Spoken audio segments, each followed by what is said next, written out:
vibrate. It's only in conscious experience that it seems that we move forward in time. In quantum theory, you can also go backwards in time. You can always go back in time.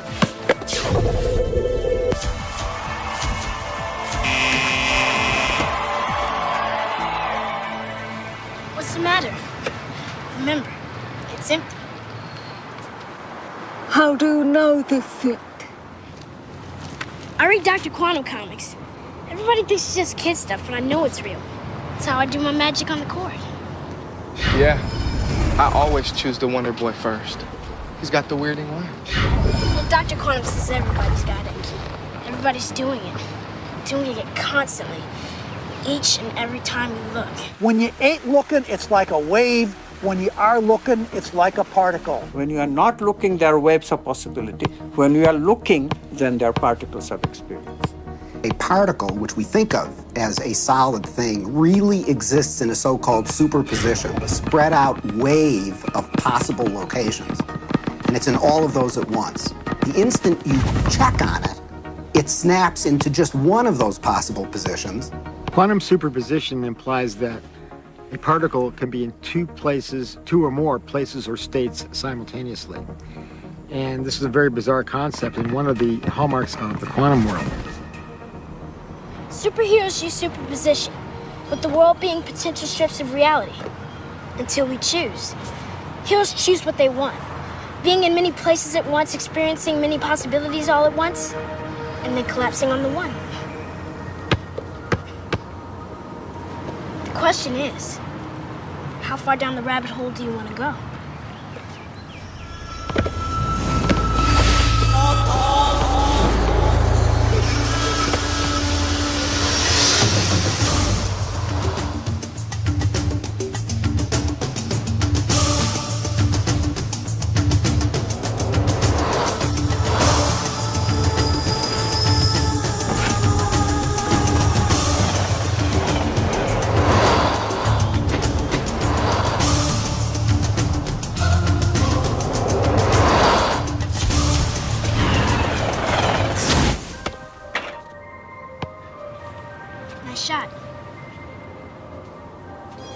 How can a system or an object be in two or more states at the same time?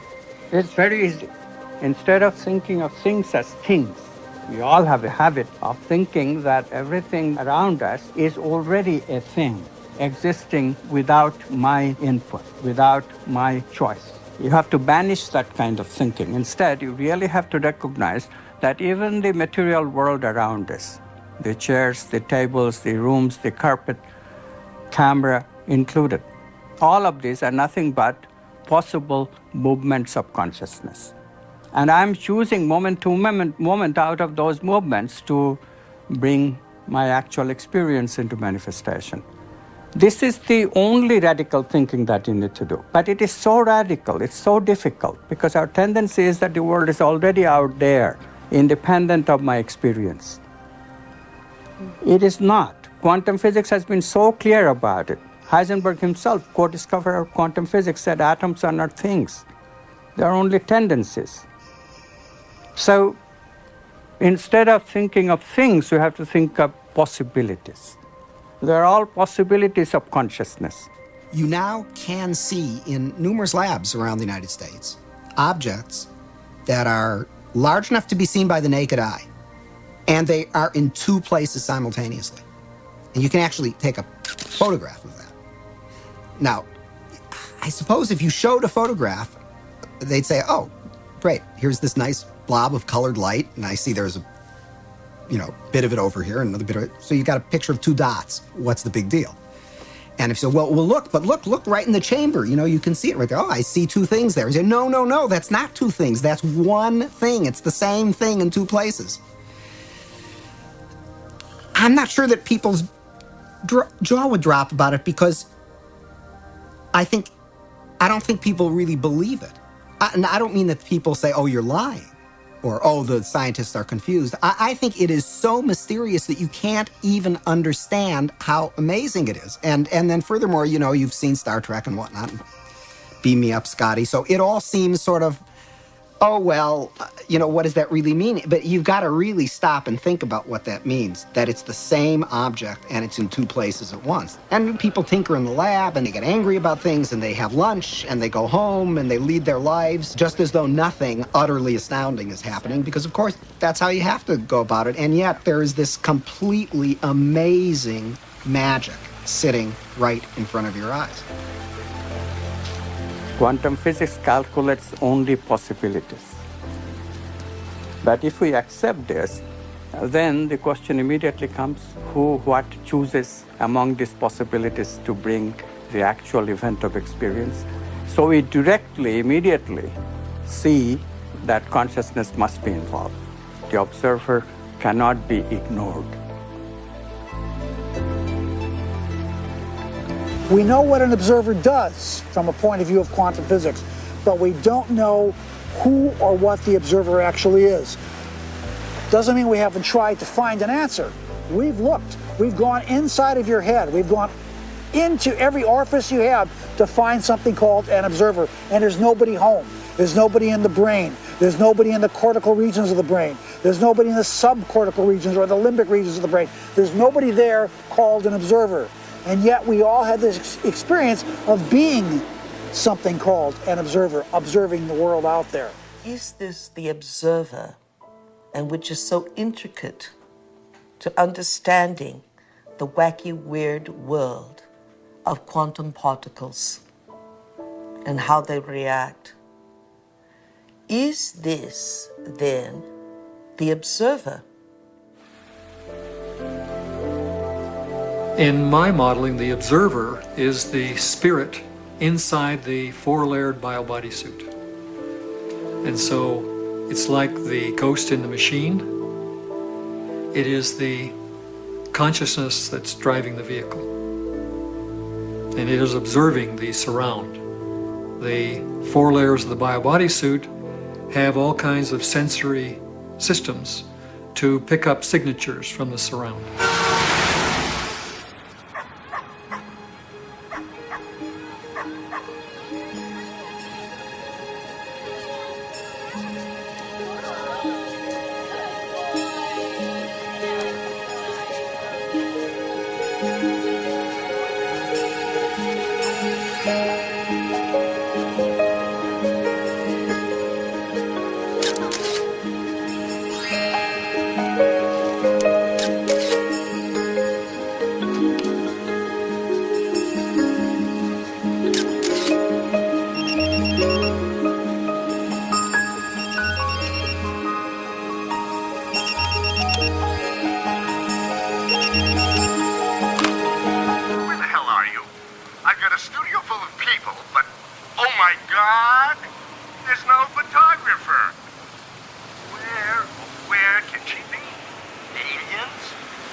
In Washington, D.C., the so-called murder capital of the world, there was a big experiment in the summer of 1993 where 4,000 volunteers came from 100 countries to collectively meditate for long periods of time throughout the day. It was predicted in advance that with such a sized group, you'd have a 25% drop in violent crime, as defined by the FBI, in Washington that summer. Well, the chief of police went on television saying that, look, it's going to take 2 feet of snow to reduce crime by 25% in Washington, D.C. this summer. But by the end, the police department became a collaborator and author of this study because the results, in fact, showed a 25% drop in violent crime in Washington, D.C., which we could predict on the basis of 48 previous studies that had already been done on a smaller scale. This leads naturally to wonder, are people affecting the world of reality that they see? You betcha they are. Every single one of us affects the reality that we see, even if we try to hide from that and play victim. We all are doing it. Just tell me where you are. Good. But hurry, will you please, because these models are giving me a headache. 10 minutes.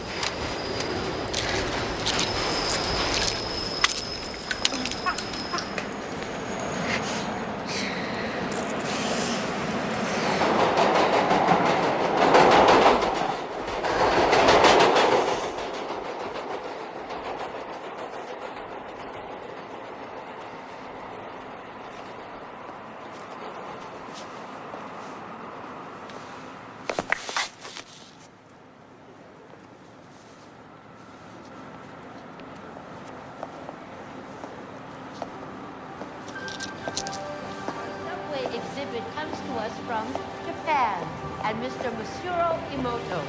Mr. Emoto became terribly interested in the molecular structure of water and what affects it. Now, water is the most receptive of the 4 elements. Mr. Emoto thought perhaps it would respond to non-physical events. So he set up a series of studies, applied mental stimuli, and photographed it with a dark field microscope. This first picture is a picture of water from the Fujiwara Dam. And this picture is the same water after receiving a blessing from a Zen Buddhist monk. Now, in this next series of pictures, Mr. Emoto printed out words, taped them to bottles of distilled water, and left them out overnight. This first photograph is a picture of the pure distilled water, just the essence of itself. These subsequent photographs, as you can see, are each different. This is the Chi of love. And we move along here to thank you. And you can see where he taped that to this bottle here. But if you read Japanese, you already knew that. Now, Mr. Emoto speaks of the thought or intent being the driving force in all of this. The science of how that actually affects the molecules is unknown, except to the water molecules, of course. And it's really fascinating when you keep in mind that 90% of our bodies are water.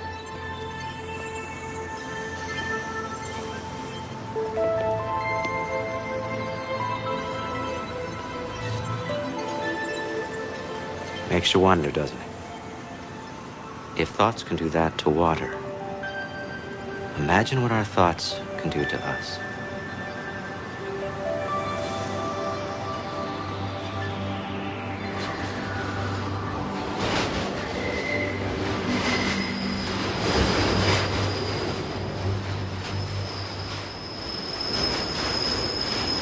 Absolutely, thought alone can completely change the body. Most people don't affect reality in a consistent, substantial way because they don't believe they can. They write an intention and then they erase it because they think that's silly. I mean, I can't do that. And then they write it again and then they erase it.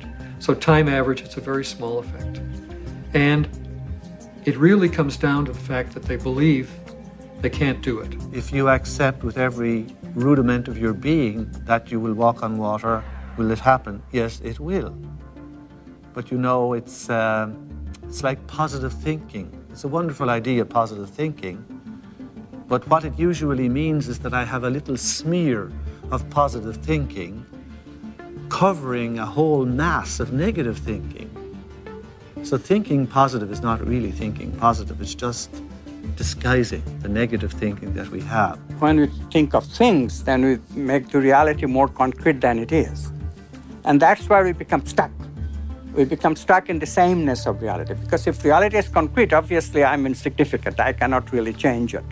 But if reality is my possibility of consciousness itself, then immediately comes the question of how can I change it? How can I make it better? How can I make it happier? You see how we are extending the image of ourselves? In the old thinking, I cannot change anything because I don't have any role at all in reality. Reality is already there. It's material objects moving in their own way from deterministic laws. And mathematics determines what they will do in a given situation. I, the experiencer, have no role at all. In the new view, yes, mathematics can give us something. It gives us the possibilities that all these movements can assume, but it cannot give us the actual experience that I'll be having in my consciousness. I choose that experience.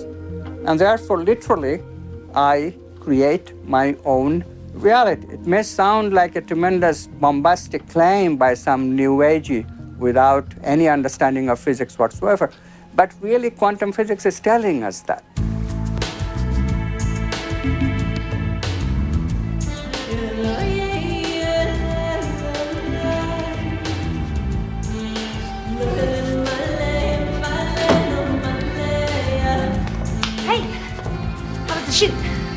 up?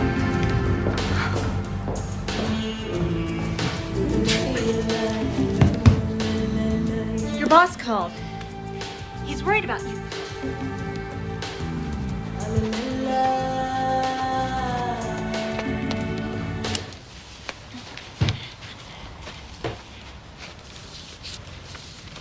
Amanda, I want to thank you for letting me stay here. I know I'm a bit much sometimes and that it's been tough after Bob and all. And you've just been so wonderful. I mean, I make a mess and, well, I clean up afterwards, but it's not really your style. Sometimes I think you make me sane. Me? The day I make someone sane, they're in trouble.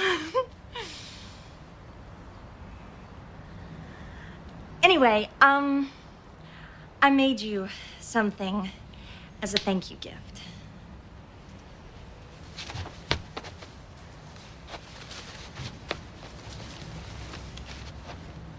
Open it.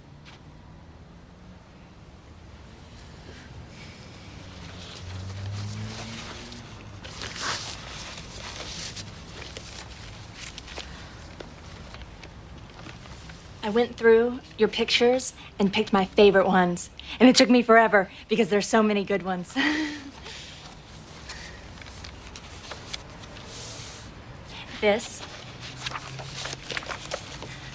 That's for all the wonderful photos you will be taking.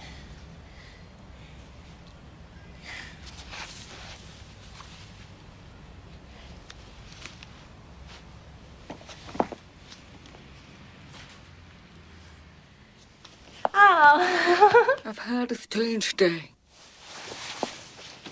Thank you.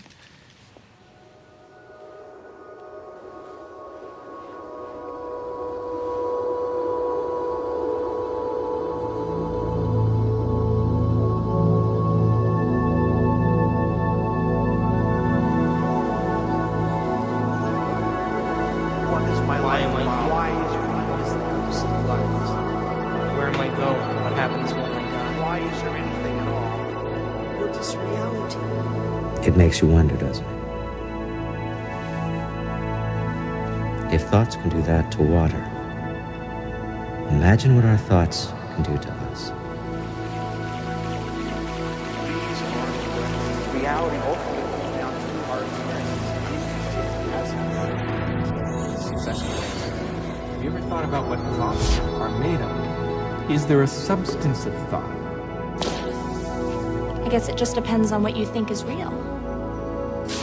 The world being possible timelines of reality. Until we choose. Are all realities in the quantum field existing simultaneously? I definitely think that an addiction is something real, something that you can't stop. There literally are different worlds in which we live. There's the macroscopic world that we see. There's the world of our cells. There's the world of our atoms. The world of our nuclei. These are each totally different worlds. They have their own language. They have their own mathematics. They're not just smaller. Each is totally different. But they're complementary. Because I am my atoms. But I am also my cells. I'm also my macroscopic physiology. It's all true. They're just different levels of truth. The deepest level of truth uncovered by science and by philosophy is the fundamental truth of unity. At that deepest subnuclear level of our reality, you and I are literally one.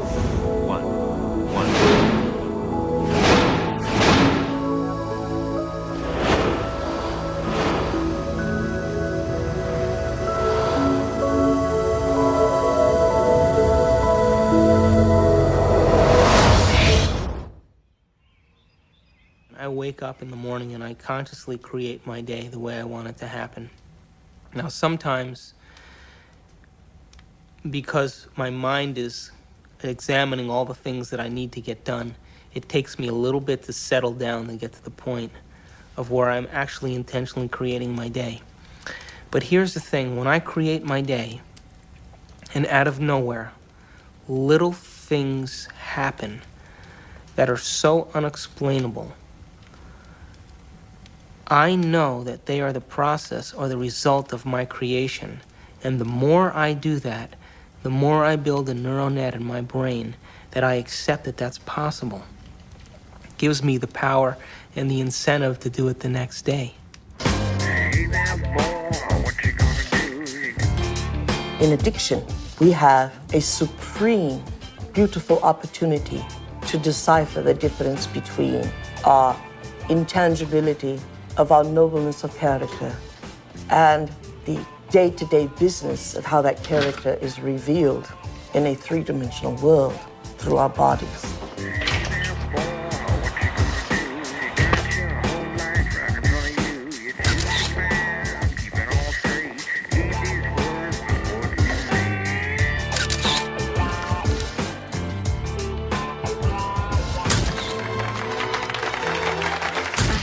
Weddings.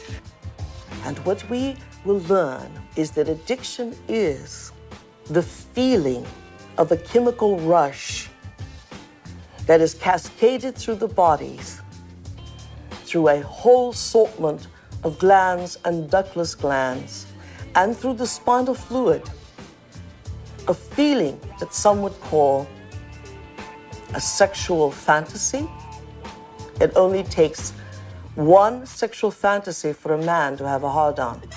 In other words, it only takes one thought here for a man to have an erection in his member. And yet, there was nothing outside of him that gave him that. It was what was within him that gave him that. Oh, hey, Amanda, I didn't know you were there. Guilty. A wedding. Come on, blink. This is a good assignment, if you'd see it that way. What to see? I do. They did. Oh, God, Amanda. I mean, you live in your past. I mean, everything with you is about what happened. You hate churches. You hate weddings. You hate guys. And I want you to go scope it out. Don't need to. I got mine there. I know. I took the pictures, remember? You got too many memories clouding your vision. Oh, Amanda, you know you're the best technical photographer I have. And I want to have some great pictures. You know what? You need a good Polish wedding. And watch out for those good Catholic boys, huh? You need the priest. Come on, get out of here. Bye. When I was younger, I had lots of ideas about what God was. And now I realize I'm not conscious enough to truly understand what that concept means. That I am at one with the great being that made me and brought me here and that formed the galaxies and the universes, etc. How did that get taken out of religion? It was not hard.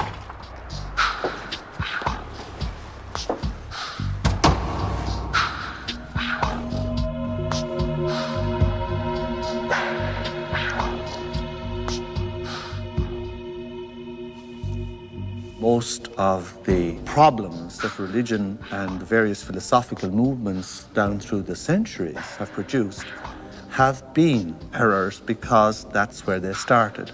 That God is a distinct, separate being from us, to whom I must offer worship, whom I must cultivate, humor, please, and hope to attain a reward from at the very end of my life. That is not what God is.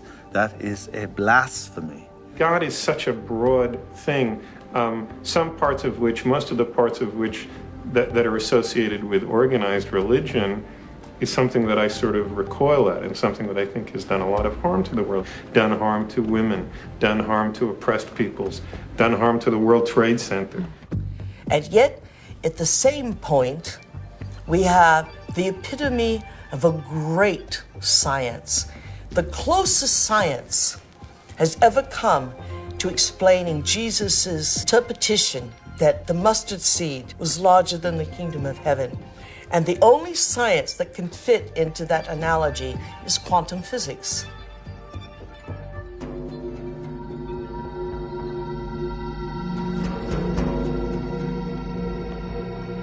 Now, we have great technology, from anti-gravity magnets and magnetic fields of zero-point energy. We have all that, and we still have this ugly, superstitious, backwater concept of God.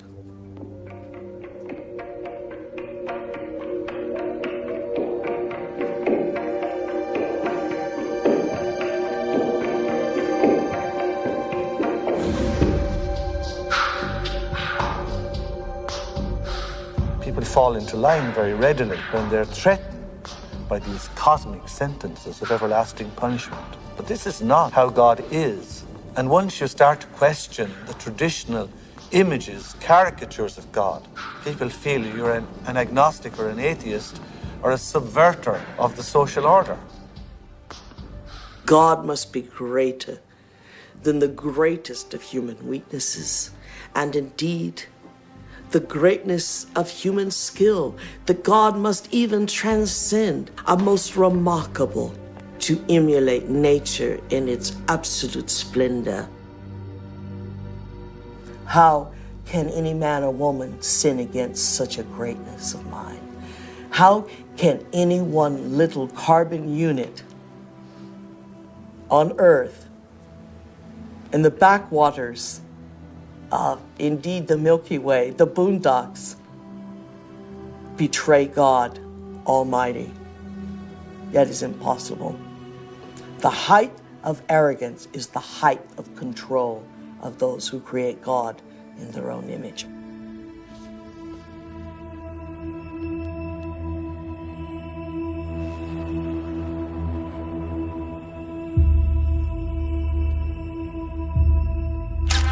I now present to you Mr. and Mrs. Richard Buck Filipowski.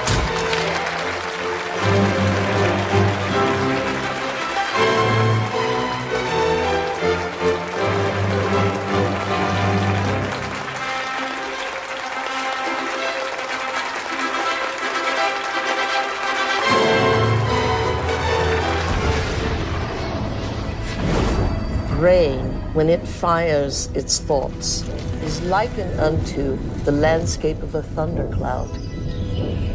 And the synaptic cleft is the sky between the storm and the earth receptor-site. And you see this foreboding dark cloud boiling in the sky. And you